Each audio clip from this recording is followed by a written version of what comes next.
Good terrorism और bad terrorism से हम मानवता की रक्षा नहीं कर सकते। टेररिज्म टेररिज्म होता है।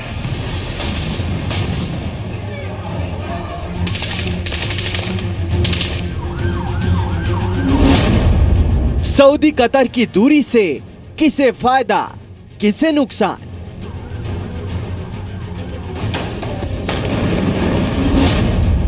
आईएसआईएस के यार क्यों बन गए आपसी दुश्मन?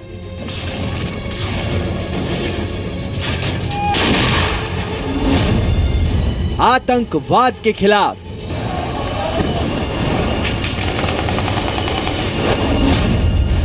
कितने चेहरे बदलेगी दुनिया?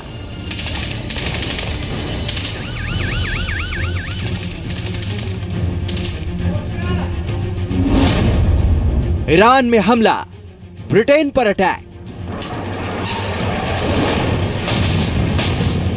As both Israel and America face common threats from ISIS and other terrorist groups to countries like Iran that sponsor terrorism and fund and foment terrible violence, not only here, but all over the world. Modi की फटकार से कब सीखेगी दुनिया? आतंकवाद मानव अधिकारों तथा मानव मूल्यों के सबसे बड़े उल्लंघनकारियों में से एक है। अतः आतंकवाद तथा अतिवाद के खिलाफ संघर्ष एससीओ के सहयोग का अहम भाग है।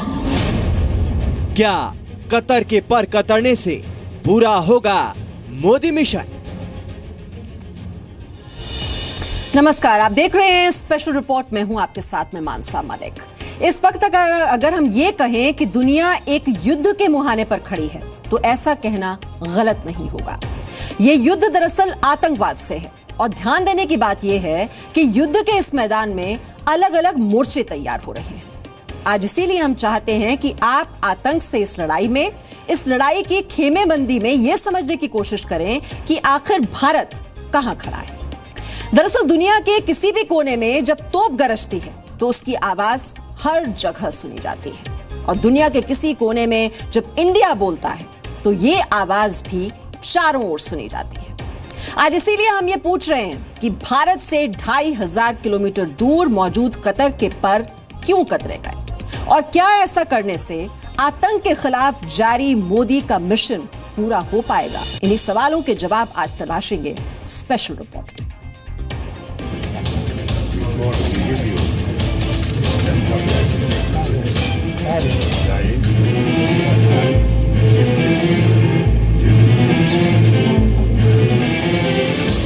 सऊदी किंग के साथ अमेरिकी राष्ट्रपति की इस तस्वीर को एक बार फिर से देखें।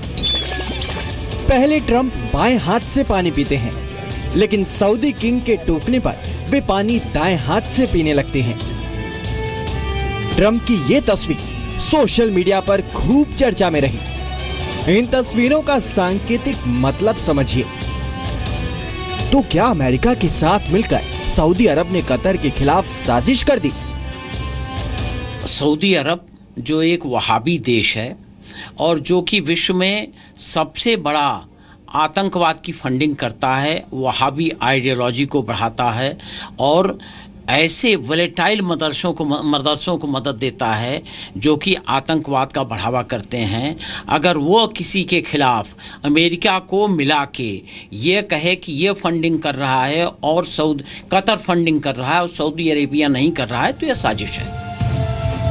आगे आपको बताएंगे कि हम क्यों कह रहे हैं कतर के पर कतरे जा रहे हैं, लेकिन पहले ये समझिए कि ये खबर भारत के लिए क्यों अहम है।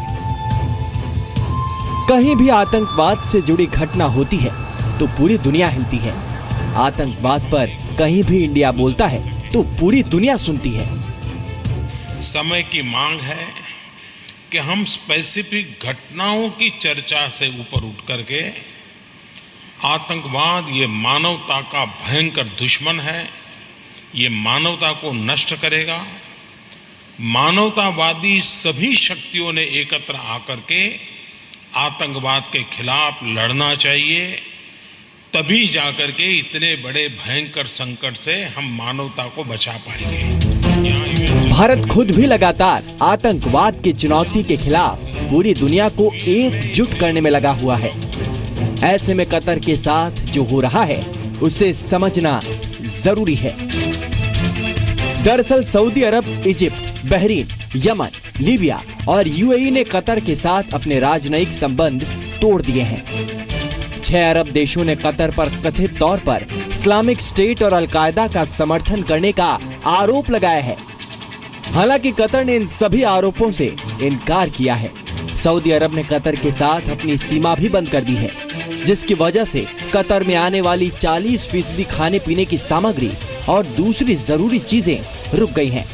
कतर से उड़ान भरने वाली और वहां पहुंचने वाली सभी फ्लाइट्स को रोक दिया गया है।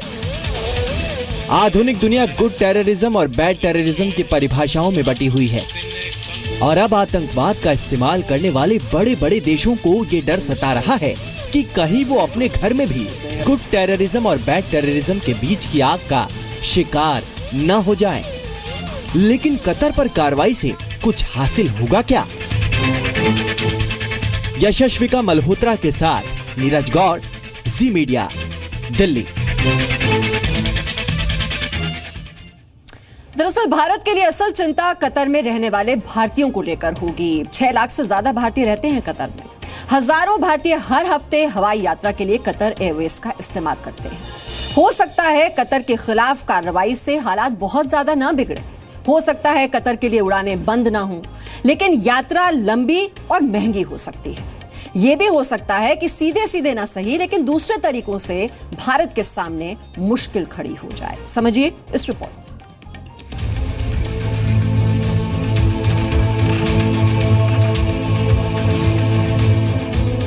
सऊदी अरब और उसके साथी देश कतर को खाड़ी क्षेत्र की स्थिरता के लिए खतरा मान रहे हैं। तो क्या इसकी असली वजह आतंकवाद है? देख लो, फंडिंग में जो स्टेट स्पॉन्सर टेररिज्म है तो सारे उनके हाथ में बिल्कुल उसके दोनों मुल्क है, जैसे सऊदी अरेबिया और कतार भी है, यूएस भी है, तुर्की भी है, इजराइल का, ये सारे लोग हैं। उन्होंने मदद की जब तक अरब स्प्रिंग शुरू किया था। अरब स्प्रिंग की बात है, देख लो लीबिया का क्या हालत बना रखा है, लीबिया का, यमन है, सीरिया, इराक में, वो पूरी सारी दुनिया मालूम हो गया था ये किसके हाथ में। और सिर्फ ऑल्सो ये तो हिलेरी क्लिंटन खुद बताया था, ये सऊदी अरेबिया और कतार दोनों मुल्क में उन्होंने खुद सपोर्ट किया आईएस के लिए, अलकायदा और रेडिकल एलिमेंट्स। तो कतर पर कार्रवाई क्यों? क्या इसलिए कि कतर के ईरान के साथ संबंध सऊदी अरब को हजम नहीं हो रहे हैं, या बात कुछ और भी है? दरअसल कतर अपने पड़ोसी देशों के मुकाबले तेजी से अलग पहचान बना रहा है। कतर के पास दुनिया का तीसरा सबसे बड़ा ऑयल और गैस रिजर्व है, जो अमेरिका और सऊदी अरब के मुकाबले कहीं ज्यादा है। कतर का वेल्थ फंड 338 अरब डॉलर से ज्यादा है, जिसमें रियल एस्टेट और कॉर्पोरेट एसेट्स शामिल हैं। वहां वॉक्सवैगन जैसी कंपनियों का पैसा भी लगा हुआ है। पश्चिमी एशिया में अमेरिका का सबसे बड़ा एयरबेस कतर में है। वहां से अमेरिका आईएसआईएस के ठिकानों पर हमला करता है। सबसे बड़ी बात यह है कि कतर का जो पेट्रोलियम का उसके जो एसेट्स हैं, उन एसेट्स पर इन लोगों की निगाह है। और आपको मैं ये भी बताना चाहता हूँ कि कतर से 95% हमारा पेट्रोलियम का इंपोर्ट होता है। तो कहने का मतलब ये है कि सिंगल आउट कतर को करना यह सऊदी अरब की एक बहुत बड़ी हिमाकत है और इसमें अमेरिका शामिल है। वो कतर को एक्सप्लॉइट करना चाहते हैं। ये टोटल एम यही पर है। कतर से जुड़ी कुछ और अहम बातों पर ध्यान दीजिए। उस पर पाबंदी के बाद क्या हुआ? कतर एयरवेज करीब 150 अलग अलग जगहों पर उड़ान भरती है, लेकिन एयर स्पेस में घुसने पर लगी पाबंदी की वजह से कतर एयरवेज के विमान जमीन पर खड़े हैं। इस कदम से कतर की अर्थव्यवस्था पर गहरा असर पड़ेगा, क्योंकि वहां का एविएशन सेक्टर कतर की अर्थव्यवस्था में अहम योगदान देता है। कतर 2022 के फुटबॉल वर्ल्ड कप का होस्ट है, जिसके लिए 8 अलग अलग स्टेडियम्स बनाए जा रहे हैं, जो अभी भी अंडर कंस्ट्रक्शन है। लेकिन प्रतिबंध की वजह से कतर में जरूरी मटेरियल्स नहीं आ पाएंगे, यानी इन सभी प्रोजेक्ट्स में देरी होने की आशंका है। क्या कतर पर प्रतिबंध से दुनिया से आतंकवाद खत्म हो जाएगा? कतर पर कार्रवाई से कैसे दुनिया से आतंकवाद का सफाया होगा। पाकिस्तान पर कार्रवाई से दुनिया से आतंकवाद के सफाया होने के कुछ चांसेस हैं, और अमेरिका और सऊदी अरेबिया ये देश इस बात को नहीं समझ रहे हैं, और पाकिस्तान को चीन, अमेरिका, सऊदी अरेबिया जितनी इमदाद है उतनी दे रहे हैं। दरअसल जानकार इस पूरे मामले को ईरान के साथ जोड़कर देख रही हैं। सऊदी अरब और यूएई मुस्लिम ब्रदरहुड को आतंकी संगठन का दर्जा देते हैं, लेकिन आरोप है कि कतर ने इस संगठन के सदस्यों को अपनी बात रखने के लिए प्लेटफॉर्म उपलब्ध कराया है। लेकिन जब तक प्रेसिडेंट ट्रंप में वहां पर उन्होंने पूछ गया था सऊदी अरेबिया के लिए, उन्होंने अरब इस्लामिक समिट भी करा दिया था, उन्होंने खुद सऊदी का स्टैंड ले गया था, ये तो कतार खत्म करना चाहिए, उसके लिए मुस्लिम ब्रदरहुड सपोर्ट करना चाहिए, बंद करना चाहिए। यानी मतलब ये मुस्लिम ब्रदरहुड, ये पॉलिटिकल इस्लाम जो चैलेंज है, जो सऊदी अरेबिया के लिए खुद मांग रही, लीडिंग अरब नाटो अलायंस, सुन्नी मेजोरिटी है, जिहादिस्ट जैसे वो मांग रहे एंटी ईरान ब्लॉक बनाने के लिए, वो जो ट्रंप खुद बताया था, वो उन्होंने ये भी चैलेंज है सिर्फ कतार में चैलेंज कर रहे हैं, क्योंकि कतार में काफी सपोर्ट किया मुस्लिम ब्रदरहुड है।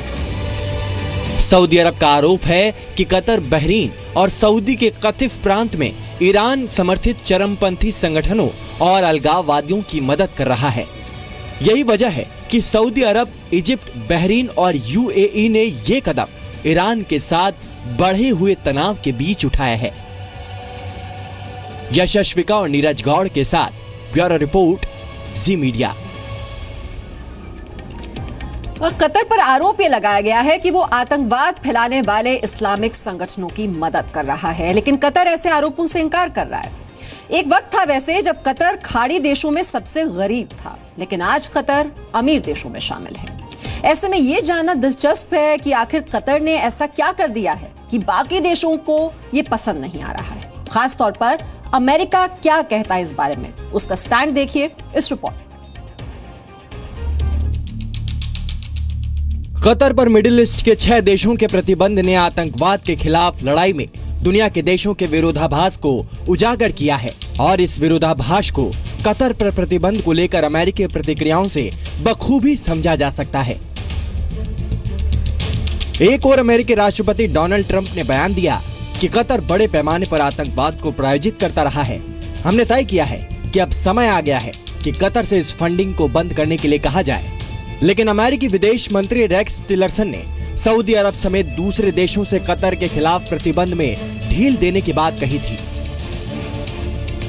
तो अमेरिका के रक्षा मंत्रालय पेंटागन ने एक बयान जारी कर कहा था कि कतर पर अरब देशों के प्रतिबंध से इस्लामिक स्टेट के खिलाफ लड़ाई पर असर पड़ेगा। सवाल है कि कतर पर बैन को लेकर ये अमेरिकी प्रतिक्रियाएं अलग अलग क्यों हैं? तो इसका जवाब ये है कि अमेरिका एक और सऊदी अरब को साधे रखना चाहता है, तो दूसरी ओर कतर के अपने मिलिट्री बेस के जरिए अपना मतलब साधना चाहता है। मिडिल ईस्ट में कतर अमेरिका का अहम सैन्य साझेदार है। अमेरिका का यहाँ मुख्य एयरबेस है, जहाँ उसके 10,000 सैनिक तैनात हैं। उत्तरी अफ्रीका से लेकर दक्षिण पूर्व एशिया तक के 17 देशों तक अमेरिका यहीं से सैन्य अभियानों को अंजाम देता है। इस एयरबेस से वो सीरिया, इराक और अफगानिस्तान में इस्लामिक स्टेट के खिलाफ कार्रवाई करता है। साफ है कि ऐसी दोहरी मानसिकता अगर किसी अंतर्राष्ट्रीय मसले पर होगी तो वो अंतर्राष्ट्रीय शांति को बढ़ावा नहीं दे सकती। इन विरोधाभासों के बीच भारत का संदेश एक बार फिर दुनिया को रास्ता दिखाने की कोशिश कर रहा है। कतर संकट पर भारत के विदेश मंत्रालय ने कहा है कि सभी पक्ष आपसी सम्मान, संप्रभुता और एक दूसरे के मसलों में दखल न देने के अंतर्राष्ट्रीय सिद्धांतों के आधार पर शांतिपूर्ण बातचीत करें। आतंकवाद से रोज घायल हो रही दुनिया क्या इस संदेश को सही मायनों में समझ सकेगी? ब्यूरो रिपोर्ट, जी मीडिया। तो आपने देखा आतंकवाद को लेकर ये कितने अलग अलग चेहरे हैं देशों के, और आखिर में सवाल ये कि इस पूरे विवाद में भारत किधर है, और इस सवाल का जवाब तलाशते हुए ये ध्यान में रखना जरूरी है कि इस वक्त भारत आर्थिक मोर्चे पर भी खुद को मजबूत करने में लगा हुआ है और आतंक के खिलाफ भी पूरी दुनिया को एकजुट करने में लगा हुआ है। अहम बात यह है कि भारत के सऊदी अरब से बेहतर रिश्ते रहे हैं और सऊदी अरब दुनिया भर में कच्चे तेल का सबसे बड़ा निर्यातक है। इसी तरह अबू धाबी और संयुक्त अरब अमीरात भी कच्चे तेल के सबसे बड़े निर्यातकों में शामिल हैं। लेकिन दूसरी ओर कतर भी लिक्विफाइड नेचुरल गैस का सबसे बड़ा निर्यातक है, एक्सपोर्टर है। जानकार मानते हैं कि भारत को तुरंत किसी का पक्ष लेने से बचना होगा। ऐसा इसलिए क्योंकि कतर में रह रहे भारतीय भी इससे प्रभावित हो सकते हैं, जिनकी संख्या 6 लाख से ज्यादा है। 6,50,000 लगभग संख्या है भारतीयों की जो कतर में रहते हैं। ऐसे में भारत के लिए यह बैलेंसिंग एक्ट बहुत ही जरूरी है।